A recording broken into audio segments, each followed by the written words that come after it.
Hey guys, welcome back to the channel. My name is Lee. This is Reefer Explain. Today we're taking a look at my Red Sea 250 G2. Today we're going to be talking about water changes, why they're important, benefits behind doing those water changes, and something I've always done is do a 25% water change fortnightly. So they recommend 10% per week. You can do this fortnightly or monthly, depending on what your parameters are set at and what your goals are, what you're keeping in your display. So, if you're keeping SPS or some more fragile corals that are going to need replenishment of clean water regularly, then obviously you may want to do these weekly.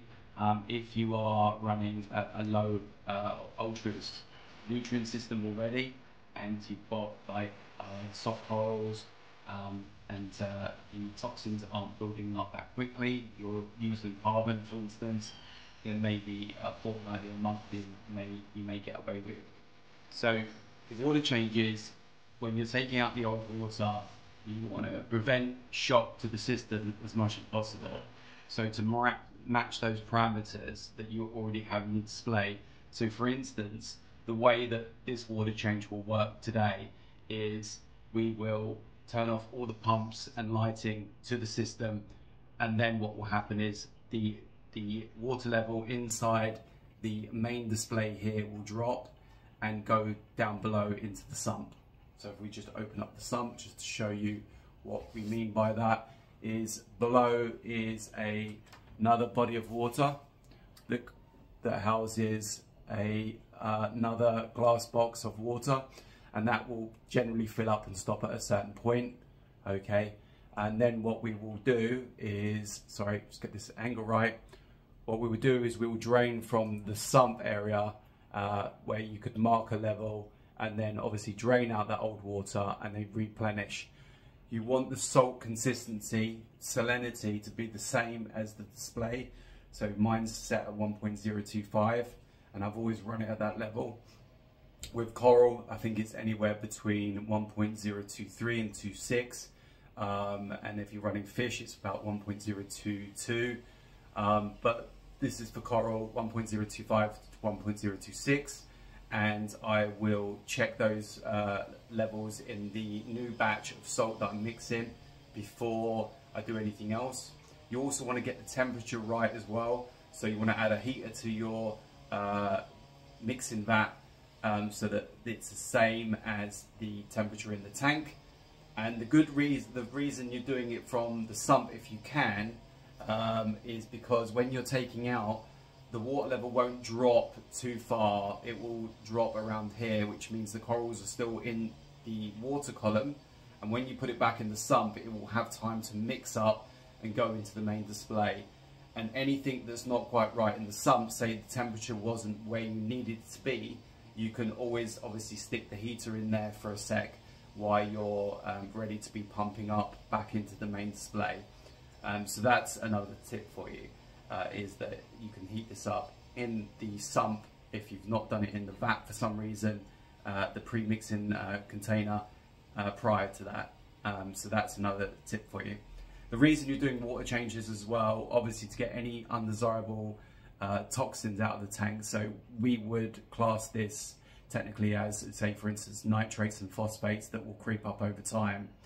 And those levels can become undesirable basically in the reef. Now you can lower them by using media to lower phosphates and nitrates, but water changes will reset the system, so to speak. You're only doing 25% max, and they'll reset those levels to a more desirable positioning where you want it to be.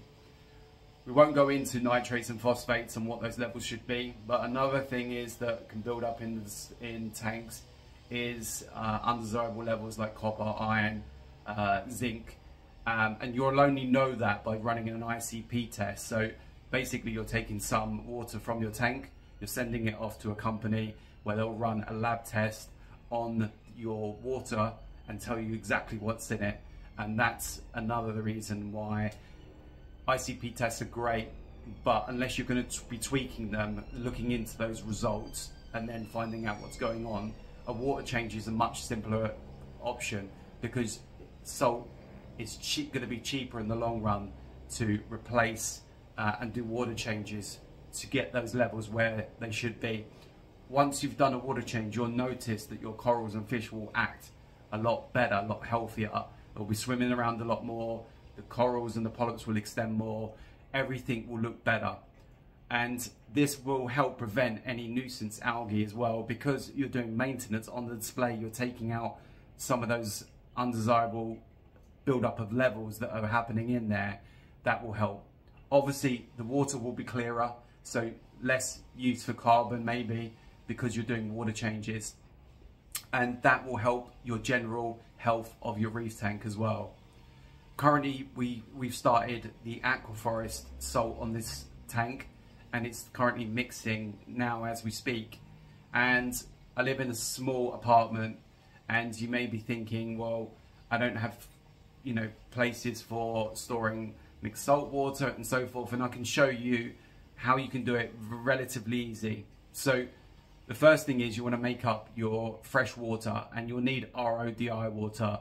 So it's basically using a filtered system on your you know, your regular, you know, could be on your tap from your garden hose, it could be in your utility cupboard where the stopcock is, and you'll connect up this water system. Now this can take anywhere between 4 and 8 hours to do a 25-litre container of fresh water, and this will bring the water from your normal tap water, around say 400 parts per million of TDS, undesirable levels of God knows what's in there, to 0. And that's what you want, is to strip that water completely clear, and then you're going to add your salt mix into that, which will bring all the good stuff back in for your reef. And that will contain, obviously, you know, alkalinity, calcium, magnesium, trace elements, everything that you're going to need for your tank to thrive. I'm going to take you now to the mixing salt area just to show you what you can do. And this is in the kitchen of my flat, that show you what you can do with space. Hey guys, thank you. So this is my kitchen area. This is just behind coming in, and this is like a door, obviously, with a corner area, and you could use it like a larder area, I suppose.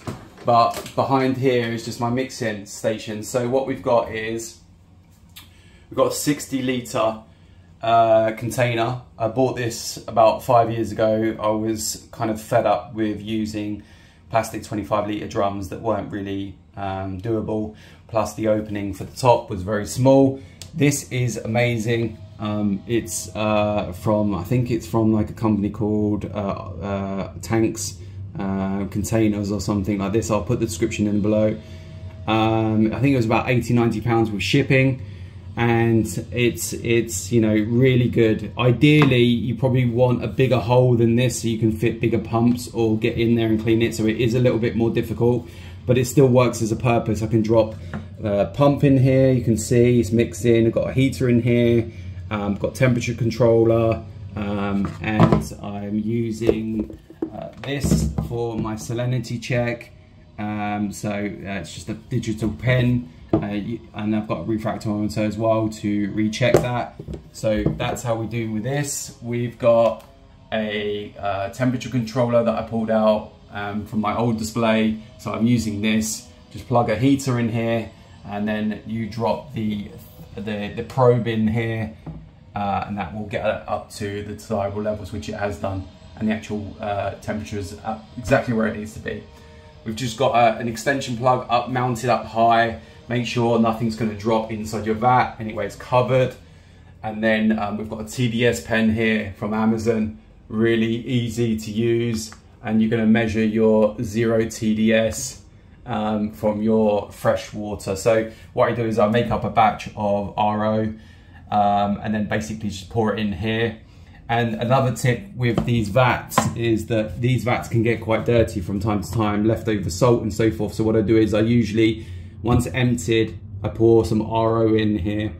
I use a long scrubbing brush, scrub the container, rinse it out, just a quick rinse with RO again, and just drop a towel in there and then just clean up any excess water. Because what you find is when you go to pour the new RO back in, if you haven't cleaned it, you get TDS creep from the old mixing, and it just throws everything off. So there's my mixing station. I hope you liked it. Really easy setup. You can see it fits in this very small space because it's a tall cylindrical 60 litres, and you can see on this I've marked it with tape, and that's where the amount of water that I'm draining out of my sump, and this is probably around 30 litres, and that does the job for me, and this is done every 3 weeks.